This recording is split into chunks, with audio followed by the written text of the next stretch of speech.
সরকারের কাছে আমার একটা কথা, কেন আপনারা ক্ষমতায় এসে কোটা নিয়ে কোনো ধরনের কাজ করলেন না? যে কোটার উপর ভর করে আজকে আপনারা বসে আছেন, এই কোটার কেন কোনো সুরাহা করলেন না? আপনারা জানেন প্রাথমিক বিদ্যালয়ে 60% নারী শিক্ষিকা আর 20% পুরুষ শিক্ষক।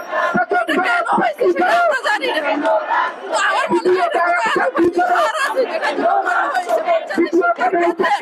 আমি মনে করি পুরুষদের থেকে মহিলারা অনেক বেশি তারাই পারবে বাচ্চাদেরকে সঠিকভাবে একটা বাচ্চাটাকে বুকের মতো তাদেরকে আমি নিজে একটা বাচ্চার মা, বাচ্চাকে অবশ্যই আমি সামলাতে পারবো।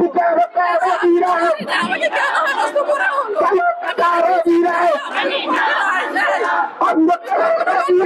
রাস্তায় এসে রাজপথে এসে